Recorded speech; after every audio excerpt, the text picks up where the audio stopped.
نحمده ونصلي على رسوله الكريم اما بعد فاعوذ بالله من الشيطان الرجيم بسم الله الرحمن الرحيم قالت الأعراب آمنا قل لم تؤمنوا ولكن قولوا أسلمنا ولما يدخل الإيمان في قلوبهم صدق اللہ العظیم۔ سورہ حجرات۔ یہ بدوی لوگ کہتے ہیں کہ ہم ایمان لائے، ان سے کہو کہ تم ایمان نہیں لائے بلکہ یوں کہو کہ ہم مطیع اور فرما بردار ہو گئے، ایمان ابھی تمہارے دلوں میں داخل نہیں ہوا۔ حضرات، اس سے پہلے میں اپنی بات شروع کرنے کے لیے آپ کے سامنے کسی شاعر کا ایک شعر اپنی زبان میں عرض کرتا ہوں۔ آج ہم جس عنوان پر بات کر رہے ہیں وہ یہ ہے کہ ہماری دینی تعلیم میں ایمانیات کا بہت بڑا فقدان ہو گیا ہے چمک جبی پہ لیکن ذرا دل تو دیکھ زاہد، جو جگہ ہے روشنی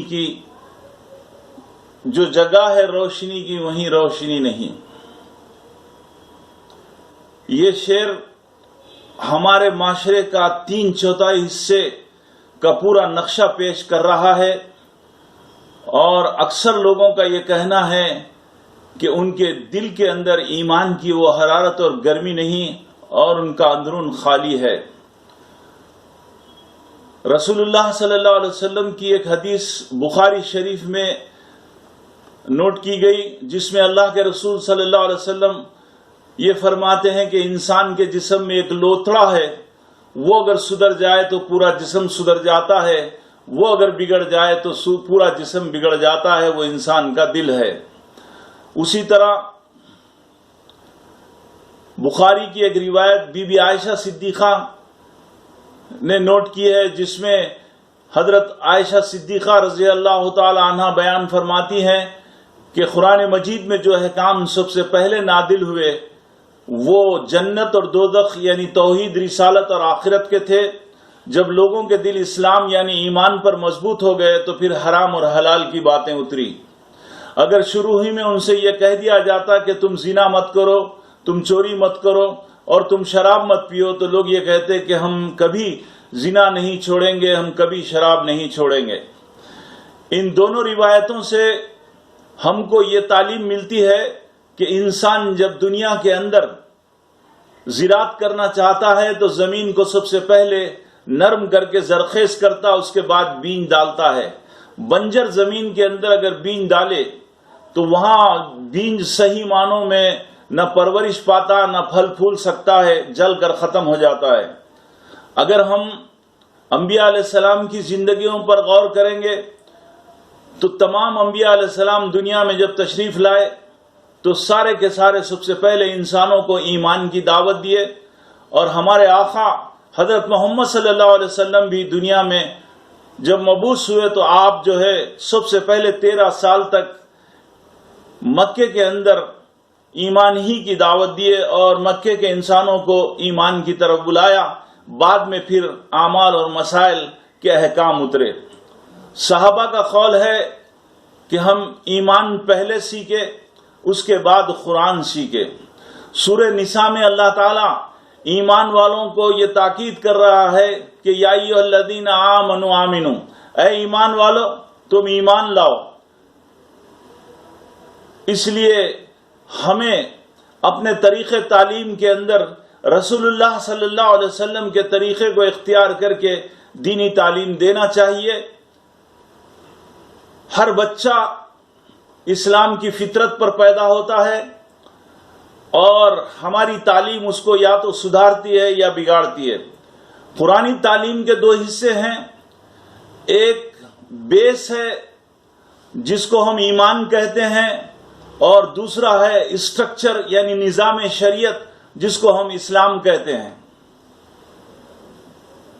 اگر دنیا میں کوئی گھر بغیر بنیاد کے اور پلروں کے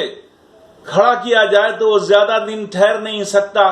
دنیا کی ہر چیز بنیاد کے ساتھ ٹھہرائی جاتی ہے۔ بالکل اسی طرح اگر ہم ایمانیات کی تعلیم دیے بغیر اور ایمان کا شعور دیے بغیر، اللہ تعالیٰ کی پہچان کرائے بغیر صرف ایمانی کلمات کو رٹا دینے سے یا ایمانی کلمات کو زبان سے ادا کر لینے سے ایمان پیدا نہیں ہوتا۔ ایسے انسانوں کا اسلام کمزور ہوتا ہے۔ ہم محسوس کرتے ہیں کہ ہماری موجودہ زمانے کی جو دینی تعلیم دی جا رہی ہے اس کے اندر ایمانیات کا بہت بڑا فقدان ہے، اور وہ تعلیم سرسری دی جاتی ہے، سطحی انداز اور قانونی انداز پر دی جاتی ہے، اس میں گہرائی کے ساتھ اللہ تعالیٰ کی پہچان اور ایمانیات کی باتیں نہیں بتائی جاتی۔ اسی وجہ سے آج مسلمانوں کے اندر کثرت سے ہمارے معاشرے کے اندر شرک گھس چکا ہے، اور ہم جو ہے توحید اور شرک میں فرق نہیں رکھتے۔ بہت زمانے سے ہم یہ دیکھ رہے ہیں کہ دنیا کے بڑے بڑے دولت مند جو مسلمانوں کے اندر سے گزرے، ان کی دینی حالت اسلام کے اعتبار سے بہت کمزور رہی۔ وہ شراب، زنا، ناچ گانا جیسے حالات میں گرفتار رہے اور وہ اسلام کی بنیادی باتوں سے واقف نہیں تھے۔ اسی طرح آج کے زمانے میں بھی دولت مندوں کا یہی حال ہے۔ بالکل اسی طرح غریب اور لوور کیٹیگری کا طبقہ جو محنت اور مزدوری کر کے زندگی گزارتا ہے، اور دیہاتوں میں زندگی گزارنے والے بھی دین کی بنیادی باتوں سے واقف نہیں ہیں، صرف جمعہ یا عیدین کی پابندی کر لیتے ہیں۔ اس کے برعکس درمیانی طبقہ جو اوسط طبقہ کہلاتا ہے، دین کے پورے حصوں پر تو نہیں مگر کچھ حصوں پر عمل کرتا ہے، نماز، روزہ، زکوٰۃ، حج آدھا پردہ یا پورا پردہ حجاب کے نام پر کرتا ہے، اور داڑھی کی حد تک اس دین کی پابندی کرتا ہے، اور قرآن مجید کو برکت اور ثواب اور رسم ادا کرنے کے لیے بغیر سمجھے پڑھتا رہتا ہے، ہدایت حاصل کرنے کے لیے نہیں پڑھتا۔ ان کی بہت بڑی تعداد ہے، اور یہ اپنے آپ کو ادخلوا فی السلم کافہ کے ذریعے دین میں پوری طرح داخل نہیں کر سکتے۔ اس کی سب سے بڑی وجہ صرف یہ ہے کہ ہماری دینی تعلیم میں زیادہ تر اسٹرکچر، مسائل اور اعمال اور عبادات کی زیادہ ترغیب اور محنت کی جاتی ہے، ایمان کی تفصیل نہیں بتائی جاتی اور نہیں بتانے کے برابر ہے۔ لوگ زیادہ تر ایمان رکھتے ہوئے ان کو احساس نہیں ہے کہ وہ شرک میں گرفتار ہیں۔ یاد رکھیے کہ عبادات، اعمال اور مسائل کے راستے سے جو دین ملتا ہے وہ بہت کمزور اور بے شعور ہوتا ہے، اور ماحول اور معاشرے کا محتاج ہوتا ہے۔ جیسا ماحول اور معاشرہ ملتا ہے ویسا ہی رنگ اختیار کر لیتا ہے، جس کی کھلی مثال برسوں سے ہم دیکھ رہے ہیں کہ لوگ رمضان کے ساتھ ہی مسجدوں کو آباد کرتے اور رمضان کے ساتھ ویران کر دیتے ہیں۔ انسانوں کے سارے اعمال کے درست ہونے اور اللہ کا صحیح عبد اور بندہ بننے کا دار و مدار پورا اللہ تعالیٰ کی پہچان پر ہے۔ اللہ تعالیٰ کی پہچان کائنات کی مخلوقات میں اللہ تعالیٰ کی قدرت اور کمالات کے ذریعے اللہ کی صفات کو سمجھنا ہوگا، تب ہی اللہ کی صحیح پہچان حاصل ہو سکتی ہے۔ اللہ کی پہچان سے انسانوں میں اللہ کا ڈر، خوف، محبت، فرما برداری کا جذبہ اور دوبارہ زندہ ہو کر جواب دینے کا احساس، پکڑ اور سزا کا احساس پیدا ہوتا ہے۔ اللہ نے انسان کو زمین پر زمین کا خلیفہ بنایا اور اپنی اطاعت اور بندگی کی تاکید کی۔ پھر اللہ نے اپنی صحیح پہچان کرانے کے لیے اپنی صفات میں سے 99 صفاتی ناموں کو دنیا میں نازل کیا اور انسانوں کے سدھار کا ذریعہ بھی بنایا اور اپنے پہچان اور تعارف کا ذریعہ بھی بنایا۔ رسول اللہ صلی اللہ علیہ وسلم جب مکے میں آپ مبعوث ہوئے تو آپ پر سب سے پہلی وحی جو اقرأ باسم ربک الذی خلق کے ذریعے یہ آیات پہلے اتری، اور اقرأ باسم ربک الذی خلق کے ذریعے آپ کو یہ تعلیم دی گئی کہ آپ اس گندے اور گمراہ معاشرے کو سدھارنے کے لیے، اصلاح معاشرہ کرنے سے پہلے آپ ان کو میرے نام سے پڑھائیے اور میری معرفت کرائیے، ان کی ساری خرابیاں اور ان کی ساری بد اخلاقیاں صرف میری پہچان سے دور ہوں گی۔ خلیفہ زمین اگر مالک کی پہچان نہ رکھے اور اس کی صفات سے واقف نہ ہو تو وہ شیطانی صفات کے ساتھ زندگی گزارتا ہے۔ اگر خلیفہ زمین کو مالک کی پہچان ہو جائے اور وہ مالک کی صفات سے واقف ہو جائے تو مالک کی پوری طرح اطاعت اور بندگی میں مالک کی صفات کی نقل کرتا ہوا زندگی گزارتا ہے اور اپنے عمل سے مالک ہی کی عبدیت اور بندگی ظاہر کرتا ہے۔ دنیا میں جتنے بھی پیغمبر تشریف لائے، جتنے بھی پیغمبروں کو بھیجا گیا اور ہمارے آقا آخر میں ہمارے آقا حضرت محمد صلی اللہ علیہ وسلم کو دنیا میں بھیجا گیا،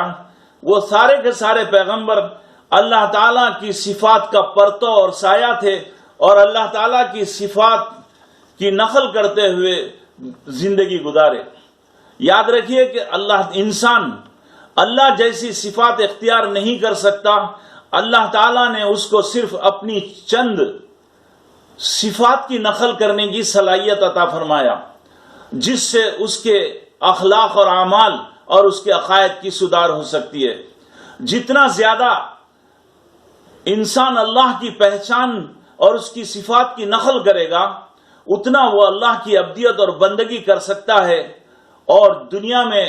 انسانوں کی تاریخ اس بات پر گواہ ہے کہ جو لوگ بھی اللہ کی صفات کی نقل کیے، اس کے صفات کا سایہ اور پرتو بنے، ان کی زندگی ہمارے لیے مثالی اور نمونہ ہے۔ صفات کے ذریعے انسانوں کو جب اللہ کی صفات کا تعارف ہوتا ہے، اس سے پہلے یہ یاد رکھیے کہ اللہ تعالیٰ ان صفات کو صرف تغروں میں لگا کر رکھنے یا تسبیح کے دانوں پر پڑھنے یا زبردستی اپنی تعریف کروانے کے لیے نازل نہیں کیا، بلکہ وہ چاہتا ہے کہ انسان ان صفات کے ذریعے اس کی پہچان حاصل کر کے اسی کی صفات کی نقل اور سایہ اور پرتو بن کے زندگی گزارے۔ کچھ صفات ایسی ہیں جن کو سمجھنے سے انسان کے عقائد درست ہوتے ہیں، اور کچھ صفات ایسی ہیں جن کو سمجھنے سے اللہ کی پرورش اور اللہ سے بننے اور بگڑنے کا عقیدہ قائم ہوتا ہے، اور انسان مخلوقات سے کٹ کر اللہ سے رجوع ہوتا اور کبھی شرک نہیں کرتا۔ کچھ صفات ایسی ہیں جس سے اللہ سے محبت بڑھتی ہے، اور کچھ صفات ایسی ہیں کہ دوبارہ زندہ ہو کر اللہ تعالیٰ کے پاس حساب دینے کا تصور قائم ہوتا ہے۔ کچھ صفات ایسی ہیں جس سے انسانوں میں اللہ تعالیٰ کا ڈر اور خوف پیدا ہوتا ہے، اور کچھ صفات ایسی ہیں جس سے انسان اپنے اخلاق رذیلہ کو چھوڑ کر اعمال صالحہ اختیار کر سکتا ہے، اور کچھ صفات ایسی ہیں جس سے انسانوں میں رحم کا مادہ پیدا ہوتا ہے، اور کچھ صفات ایسی ہیں جس سے انسان صبر والی زندگی اختیار کر سکتا ہے۔ کچھ صفات ایسی ہیں جس سے اللہ کی عطا اور دین معلوم ہوتی ہے اور اس سے محبت بڑھتی ہے اور مخلوقات سے محبت کرنے کا طریقہ سمجھ میں آتا ہے۔ کچھ صفات ایسی ہیں جس سے عدل و انصاف کا مزاج انسانوں میں پیدا ہوتا ہے اور وہ عدل و انصاف کی نقل کر سکتا ہے۔ صفت علیم کے ذریعے انسان اپنے عقید تقدیر کو مضبوط کر سکتا ہے، اور اگر انسان اللہ کی صفت تخلیق کو سمجھے گا تو اس کی چھوٹی سی مثال یہ ہے کہ دنیا میں اللہ تعالیٰ جو را میٹیریل کے طور پہ جو چیزیں رکھا ہے ان سے پورا فائدہ اٹھا کر نیا سامان بنائے گا، اور اس سامان سے خود بھی فائدہ اٹھائے گا اور دنیا کے انسانوں کو بھی فائدہ دے گا اور کسی کا محتاج نہیں رہے گا۔ کچھ صفات ایسے ہیں جس سے انسان کو ہر قسم کا رزق ملنے کی امید پیدا ہوتی ہے، اور کچھ صفات ایسے ہیں جس سے اللہ کی پکڑ اور سزا کا احساس ہوتا ہے، اور کچھ صفات ایسی ہیں جس سے انسان میں صبر پیدا ہوتا ہے، اور کچھ صفات ایسی ہیں جس سے انسان میں توبہ کی تڑپ اور سچی توبہ پیدا ہوتی ہے۔ کچھ صفات ایسی ہیں جس سے اللہ کی قدردانی کا احساس بھی ہوتا ہے۔ عجیب بات ہے کہ ہم صفاتی ناموں کو صرف برکت کے طور پر اپنے گھروں میں لٹکائے رکھتے ہیں، کلمہ طیبہ پڑھتے ہیں، زیادہ سے زیادہ اس کا معنی اور مطلب جانتے، ہم کلمہ طیبہ کی کوئی تفصیل نہیں جانتے، اللہ اکبر کا نماز میں بار بار اقرار کرتے ہیں اور اذان کے ذریعے اپنے کانوں کے اندر اللہ اکبر کی آواز سنتے ہیں، ان الفاظ کو سننے کے باوجود مسجد سے باہر نکلنے کے بعد ہماری زندگی کے تمام شعبوں میں اللہ کی بڑائی نہیں بلکہ جی کی بڑائی یا انسانوں کی بڑائی چلتی ہے اور انسانوں کی بڑائی میں زندگی گزارتے ہیں۔ ہم سبحان اللہ اور الحمدللہ کے کلمات بھی بار بار پڑھتے ہیں اور اس کا کوئی شعور نہیں۔ ہم کو ایمان کے مضبوط کرنے کی ترغیب دی جاتی ہے، مگر ایمان کوئی کرسی اور میز نہیں جس کو کیلوں سے ٹھوک کر درست کیا جائے، بلکہ ایمان کو مضبوط کرنے کا طریقہ سیکھنا ہوگا۔ ہمیں اللہ تعالیٰ سے محبت بڑھانے کی ترغیب دی جاتی ہے، مگر ہم کبھی بھی اللہ تعالیٰ کے احسانات و انعامات نہیں سنتے اور نہ اپنے ایمان کو مضبوط کرنے اور ایمان کو حاصل کرنے کے لیے آفاق اور انفس میں غور و فکر کا طریقہ جانتے ہیں۔ ہمارے معاشرے میں کثرت سے عظمت رسول، عظمت اولیاء اور عظمت صحابہ پر جلسے ہوتے ہیں، مگر کبھی بھی ہم اللہ تعالیٰ کی تعریف اور بڑائی اور عظمت اور اس کی قدرت اور کبریائی کو سمجھنے کے دروس نہیں سنتے۔ امام غزالی رحمۃ اللہ علیہ فرماتے ہیں کہ اللہ تعالیٰ اگر تم کو دنیا میں اپنی بادشاہت کو سمجھانے کے لیے تم کو بادشاہت عطا فرمایا، اللہ تعالیٰ اپنی ربوبیت کو سمجھانے کے لیے تم کو ربوبیت کا نظام دیا، اللہ تعالیٰ اپنی رحمدلی کو سمجھانے کے لیے تم کو دنیا میں رحمدلی کا مزاج اور نظام دیا، اللہ تعالیٰ اپنے عدل و احسان کو سمجھانے کے لیے دنیا میں تم کو عدل و احسان کا طریقہ سکھایا۔ اگر ہم کو یہ چیزیں نہ دی جاتی تو ہم اللہ تعالیٰ کی پہچان حاصل نہیں کر سکتے تھے۔ اس لیے یہ چند گزارشات ہیں جو ہم اپنے بزرگوں سے کر رہے ہیں۔ ہماری گزارش ہے کہ ہم کو اسی پیٹرن کے اوپر اگر ایمانیات سمجھائی جائے تو انشاءاللہ ہم ضرور اور ضرور